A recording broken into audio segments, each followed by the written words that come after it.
Hello, everyone, and thank you for tuning in to this very important piece of journalistic work. Today, I have the honor of interviewing Dr. Jill Hamilton Bunch. Jill Hamilton Bunch, thank you for gracing us with your presence today. Well, thank you for having me, Ron. I'm excited to be here. Jill Hamilton Bunch, the goddess of teaching, the patron saint of all things education. Well, I don't know about that, but I'm glad to help anyone I can. That's really flattering. Dr. Hamilton Bunch, what's it like to be beloved the world over?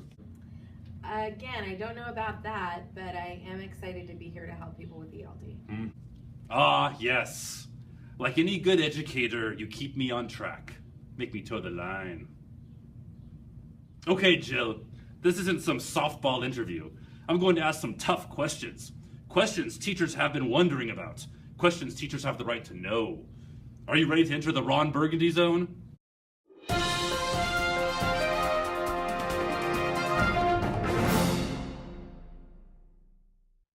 Okay, first question. What is ELD? I think you mean ELD. Is that what you're talking about? Apparently I do.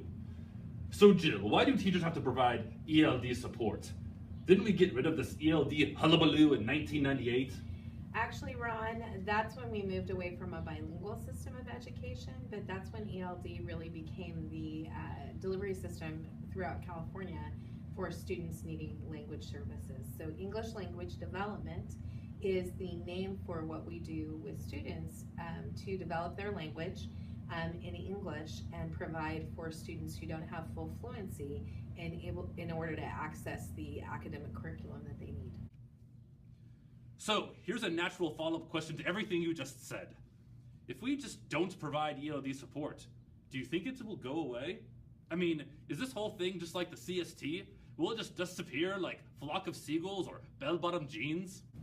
I really don't think ELD is going to be like bell-bottom jeans or flock of seagulls because we're always going to need English language development as long as we have English language learners. And the system of support is to support students, but it's also part of the law, Ron.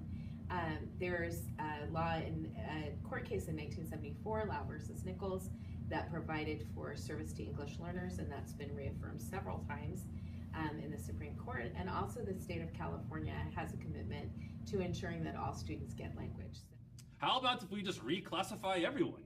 The children are trying so hard, Jill. They deserve it.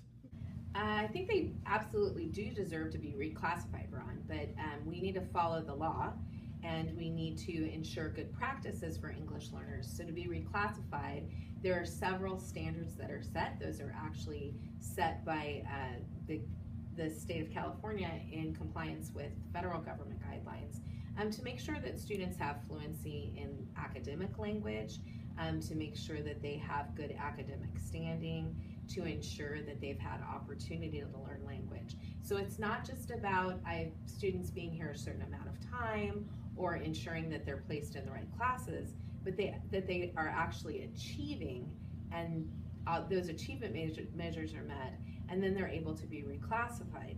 The other piece is once they're reclassified, we follow them for 2 years to make sure that they're still achieving after they've been reclassified. So it's not just a matter of saying, okay, you've been here 7 years, then you get to be reclassified. So that idea really won't work.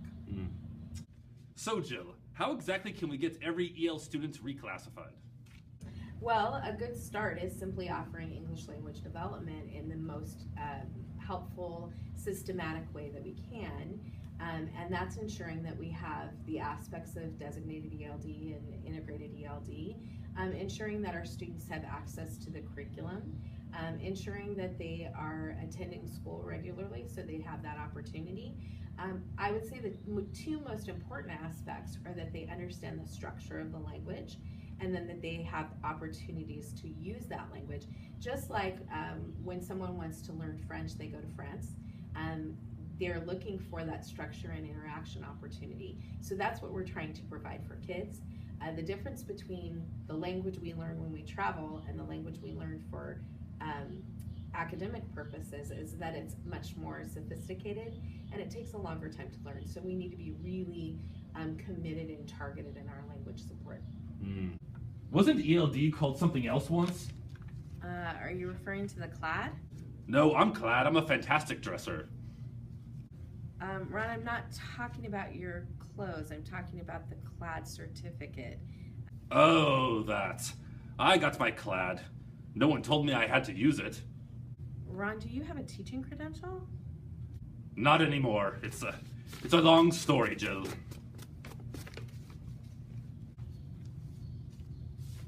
So, designated and integrated ELD. What's the difference? So designated ELD is actually that 30 minutes per day at a student's fluency level where we show them how the language works. We teach kids about sentence structure, syntax, and we show them plural and singular and all those pieces of language. It's not grammar, it's not labeling nouns and verbs, it's using language and showing them the systems of the language, if you will. That term systematic ELD is quite salient here because it's really looking at a very targeted, systematic approach to teaching language, and that's 30 minutes a day, and that's designated by your fluency level. We put kids with the same fluency level in the same space for that learning. Integrated ELD is giving them enough language to help them get the content. So during the rest of the day, if you will, during integrated ELD, I'm giving you science, and then I'm giving you the language that you need in English to learn science. During designated ELD, my only goal is to make sure that you learn language generally. So designated is I always refer to it as priming the pump. You're getting them ready for the rest of the day. It isn't front loading, but it is showing kids the systematic language and giving them some opportunities for interaction. And then the rest of the day, that integrated piece is giving them content and weaving language throughout that. Remember those good old SEDI strategies? Where do those fit in now? So SEDI strategies were strategies to give kids access to the content. So but they're dated in their use. We know more. So we used to say, well, give kids vocabulary up front and give them definitions up front, and then they'll be able to access academic information. What we know now is a better fit is to teach them how to comprehend what they read and learn vocabulary as they go, more of a Common Core approach. So what I would say is what you used to call SEDI is now called integrated ELD, which is really thinking about the content and working backward and giving them the language. What about ELPAC? You mean the ELPAC? Well, yes, but obviously you don't speak Spanish, Jill. Jill, I said ELPAC. El means the in Spanish. Okay, well, actually I do speak Spanish, and it is called the ELPAC. And the ELPAC is the new test that replaces the CELT, which is the test that measures language for our students as they're moving through their years of schooling and moving through the ELD and English language learning process. The ELPAC is really focusing on listening, speaking, reading, and writing, the 4 domains of language, the 4 aspects of language, and making sure that kids are learning the language as they move through school. We use those scores to place students, we use those scores to measure our success. There's a heavy, heavy emphasis on the ELPAC on academic language, especially on being able to listen to language and then do something with it, take notes or respond. It's much more academic than the CELT test. The CELT test, which is measured, given yearly, and the ELPAC will be as well. The CELT test really focused more on common everyday language. The ELPAC is very focused on academic language. We're also changing what time of year it's given. The ELPAC is given in the spring, and the CELT was always given in the fall. So the ELPAC is really going to measure for me now year over year, just like the SBAC does, the CASP testing. It really will show me how much English my students learned in my classroom. Interesting. Next question. Why can't we just teach everyone ELD? Isn't that just good teaching strategies? Isn't it good for all kids? Not all kids need language. So if you have students who've had who have proficiency in English, they're native speakers, or they're English learners who have learned the language, then it is not good language instruction to give kids additional language that they don't need. It takes away from academic time. However, it is critical for our English learners, not only legally, but just for their learning academically, that they get that language instruction in English, those structures, so that they can access the core curriculum. Why can't I put, let's say, students who are behind or need intervention, why can't I put them in my ELD group? Because they don't need language, they need comprehension and literacy, something more. And teaching language is very different from teaching literacy. Teaching language is teaching kids how the language works, not teaching them reading skills. Those are two different things. Jill, can't you just go to the playground and see who an EL student is?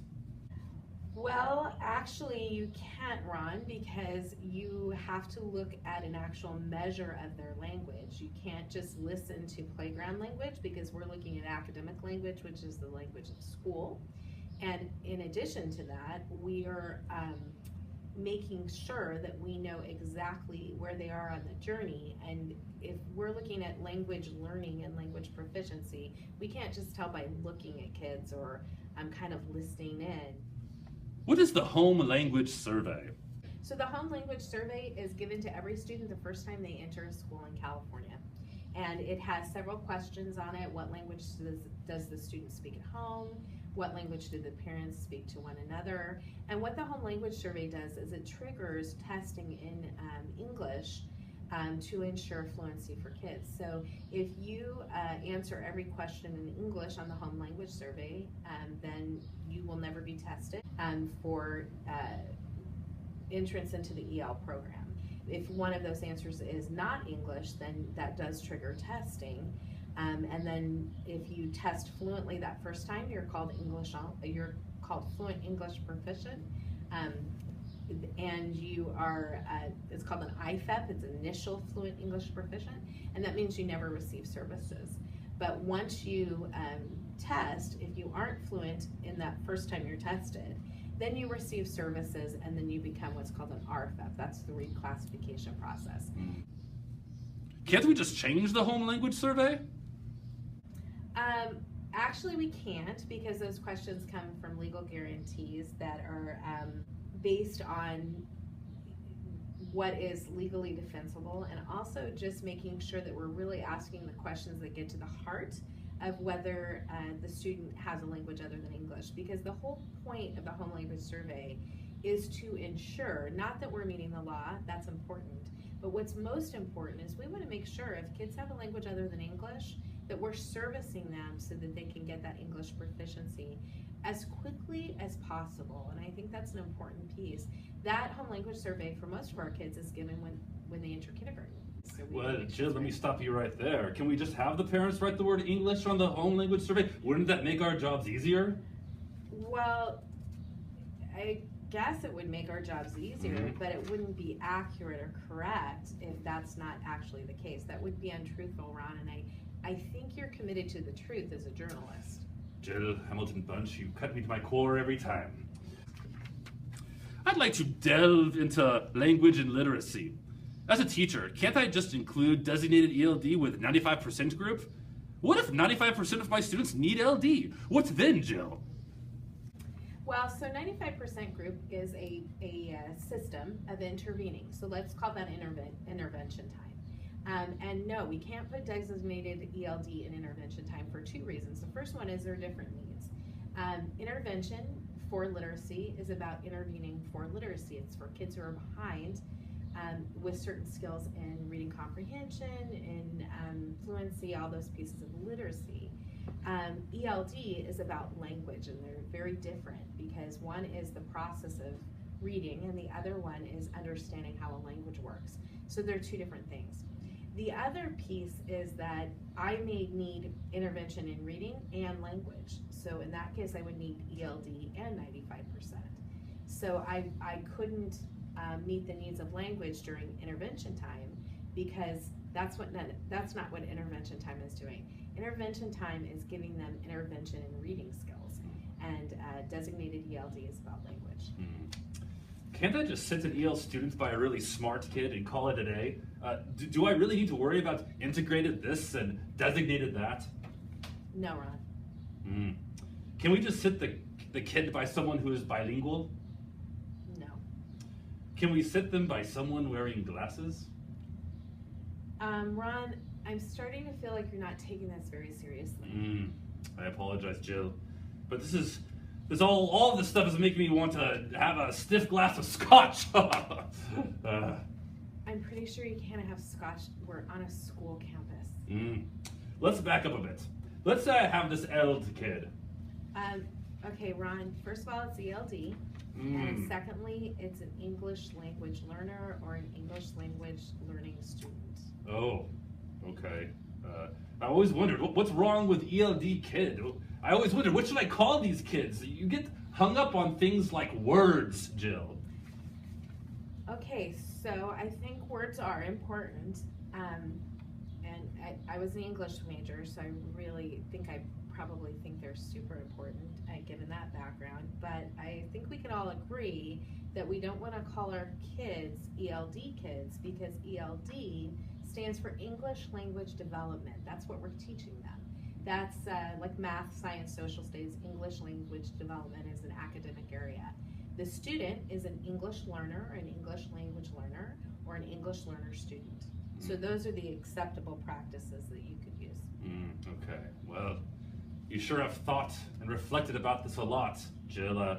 Thinking and reflecting takes energy, and the only reflecting I do is in the mirror in the morning, and I am well pleased. Moving on. What about the ELA, ELD, 95% group PE? We've got a new math scope and sequence that's coming out in Panama Buena Vista, a new pacing guide. What can we do to make time for both integrated and designated ELD? Well, I think the most important piece is to develop a schedule as a grade level team. That's where this works well, because then all the second grade teachers can share students and really build in a specific time for designated ELD. And during that time, your English only students or your fluent students or your reclassified students can be receiving service in another way that's appropriate for them. The most important piece is to look at what our goal is. And our goal is that kids have academic language, and that they have literacy, and that they lead full and rich adult lives. And knowing that, we want to build a schedule that allows for all the different kinds of instruction that our students need.